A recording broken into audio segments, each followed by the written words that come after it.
Hey gang, it's Al with Longoria Haas, and I wanted to explain the difference between two different things that I think will be beneficial to you guys and maybe show you how you can overcome some of the problems with some of understanding this terminology and then later applying it into your dog training. The two things that I see that are commonly confused are the difference between luring and bribing a dog and rewarding the dog. So there's a notion that all rewards are actually treats for the dog, and it's a very common notion that I run into whenever I come into people's homes. Actually, rewards, if you want to be very general about it, is anything that the dog would find pleasurable. There's really kind of four things that I believe that dogs find pleasurable to some degree or another. And those things include interactive play. That could be playing tug with your dog. That could also be maybe chasing a ball or retrieving. You can also look at the act of giving food to your dog's actual meal, not just treats. The act of drinking water can also be pleasurable for your dog. And then physically petting your dog and obviously praising your dog.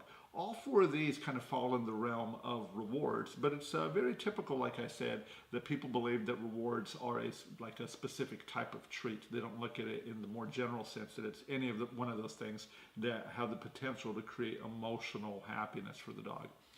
So in training, in rewards-based training, really what that means is that the dog has to execute a behavior, a specific mental picture that you have in mind, that they achieve that, and then immediately following that, that one of those four things or a combination of those four things, play, food, petting, and praise would occur. And what happens there is that we're going to see an increase in the frequency of how often the dog is going to do that specific thing that it just practiced. Now, on the other side of that is bribing and luring the dog.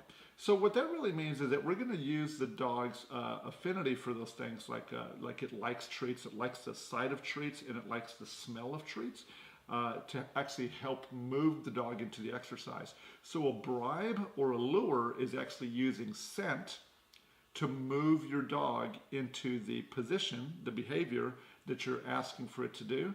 And then what most people do if they are bribing or luring a dog, they'll use the food to move the dog. The dog will do the said position. And then once they do that, they freely hand the dog the food. And in the beginning, when we're training puppies and dogs that maybe don't understand what we're saying to them, we will use that kind of technique.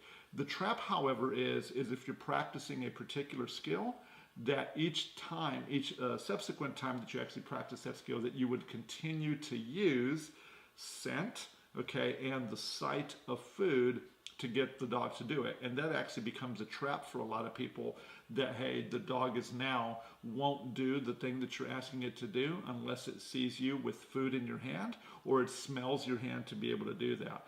So one of the important things that I teach people to do, that I do quite a bit, is I actually, when I start the majority of dogs, I don't actually ever show them the food immediately before I ask them to do that. So let me give you an example. I'll take my hand and I'll put a treat into my hand. And let's just say that I'm going to do the down command. I will then take my fingers around the treat and then I'll bring that up to the dog's nose so the dog can kind of scent in there. The dog can't see the food, and you may say, well, that's not really significant. Well, it actually helps you down the road. So what I do with the dog then is I let them scent, and then when I point, they're going to follow the scent that's inside my hand, plus they're going to see this. They're going to see the down command. So when I get the dog to do it, the dog lies down, and then I flip my hand over, exposing the food. I've successfully removed the sight of the treat as a way to get the dog to do it. I actually use the smell of the treat plus my hand.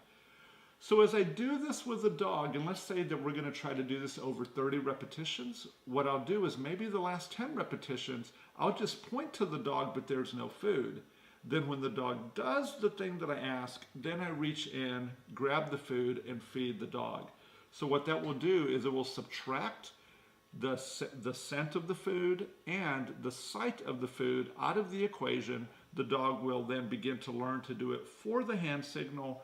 When they do it for the hand signal, then they are rewarded by not only the taste of the food, but also by the petting that you're going to give, and maybe a good dog praising them as well.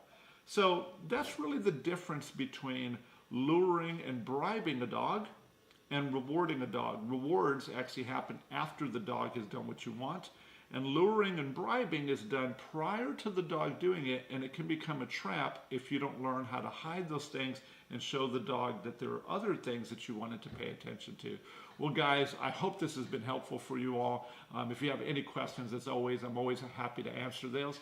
Again, my name is Al. I'm with Longoria House Dog Training. If you enjoyed this or found this useful, please, we'd ask you to share this with your friends. All right, guys, y'all take care. Have a great one.